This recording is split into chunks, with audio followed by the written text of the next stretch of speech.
Bonjour à toutes et à tous. Aujourd'hui, on va s'attaquer à une question qu'on se pose tout le temps, surtout le matin devant son armoire. Quelle est la vraie différence entre la météo et le climat? Ça a l'air simple comme ça, mais vous allez voir, derrière se cache une mécanique planétaire absolument fascinante.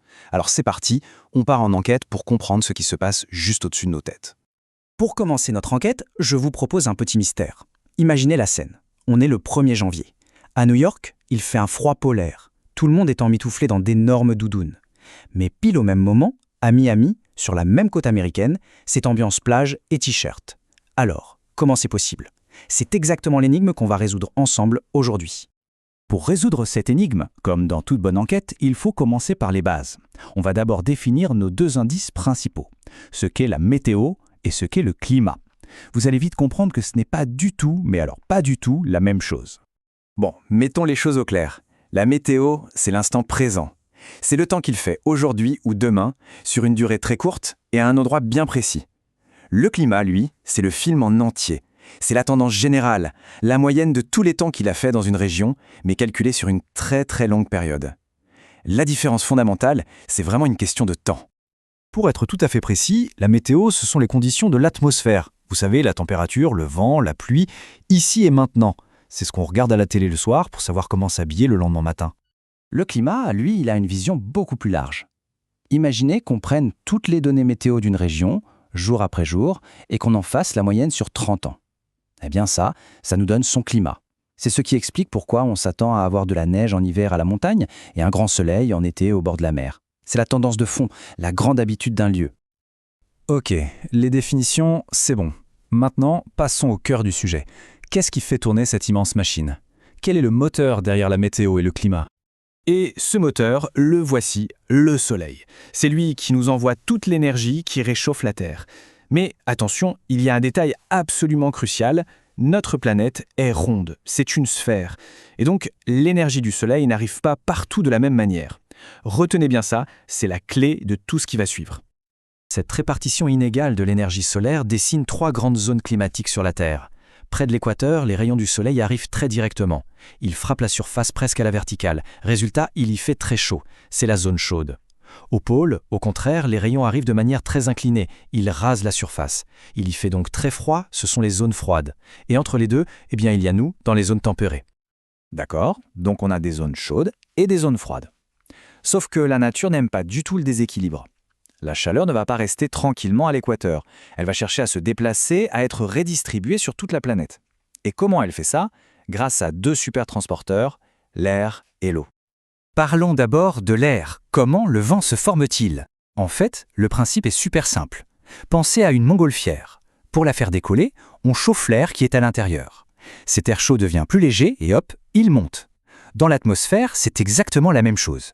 Le soleil chauffe l'air près du sol, qui s'élève, et l'air plus froid et plus dense qui est juste à côté se dépêche de venir prendre sa place. Et voilà, ce déplacement d'air, c'est le vent. Et ces vents, ces immenses masses d'air en mouvement, ils ne font pas que brasser de l'air. En passant au-dessus des océans, ils frottent la surface de l'eau et, petit à petit, ils la mettent en mouvement. C'est comme ça qu'ils créent d'immenses rivières dans les océans, qu'on appelle les courants océaniques de surface. Parfait, on a maintenant toutes les pièces de notre puzzle. Le soleil, le vent, les courants. Il est temps de mettre tout ça en pratique et de voir si on peut résoudre une nouvelle énigme. Regardons ensemble ce tableau. On y compare les températures moyennes de 2 villes, Bordeaux, chez nous en France, et Montréal, au Canada. Ce qui est très intéressant, c'est qu'elles sont situées quasiment à la même latitude. Normalement, elles devraient donc recevoir une quantité d'énergie solaire assez similaire. Et pourtant, regardez l'écart de température. Il fait beaucoup plus froid à Montréal, surtout en hiver. Mais pourquoi? La réponse, elle se trouve dans l'océan Atlantique. Il y a un immense courant d'eau chaude, le fameux Gulf Stream, qui part des eaux chaudes du golfe du Mexique, traverse tout l'océan et vient lécher les côtes de l'Europe, y compris celle de Bordeaux. C'est un véritable radiateur géant. Montréal, de son côté, ne bénéficie pas de ce chauffage naturel et subit des courants d'air qui viennent du nord, bien plus froids. On voit donc comment ces grands mécanismes façonnent le climat d'une région. Mais concrètement, à quoi ça nous sert de savoir ça dans notre vie de tous les jours? Voyons ça tout de suite. Comprendre cette différence, c'est absolument crucial. Ça permet de ne pas tout mélanger. Par exemple, ce n'est pas parce qu'il fait une journée exceptionnellement froide en plein mois de mai, ça c'est la météo, que ça vient contredire la tendance de fond au réchauffement de la planète. Ça, c'est le climat. C'est comme comparer une seule photo à un film entier.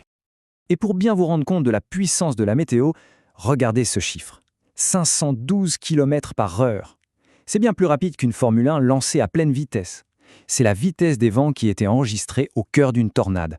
On comprend tout de suite mieux pourquoi il est si important d'essayer de prévoir ces phénomènes. Allez, il est temps de faire le grand bilan de notre enquête. On va récapituler ensemble les points essentiels à retenir. Alors, si on résume toute la chaîne des événements, ça donne quoi? 1. Le Soleil chauffe la Terre, mais de façon inégale. 2. Cette différence de température met l'air en mouvement, ce qui crée les vents. 3. Ces vents poussent l'eau des océans et créent les courants. Et 4. Au final, les vents et les courants transportent la chaleur d'un point à un autre et sculptent les différents climats de notre planète. Pour résumer tout ça avec une petite phrase très simple à retenir, pensez à ceci. Le climat, c'est ce à quoi on s'attend. La météo, c'est ce que l'on obtient. Autrement dit, le climat, c'est votre garde-robe. Vous savez que vous avez des manteaux pour l'hiver et des shorts pour l'été. La météo, c'est la tenue que vous choisissez de porter aujourd'hui en fonction du temps qu'il fait dehors. On a donc compris la mécanique. C'est un système immense, logique, mais aussi très fragile. Et ça nous amène à la grande question qui se pose aujourd'hui. Que se passe-t-il lorsque les activités humaines viennent perturber ce délicat équilibre? Mais avant de se quitter, comme d'habitude, voici la petite fiche mémo avec tout l'essentiel à bien garder en tête. Donc, on retient bien les définitions.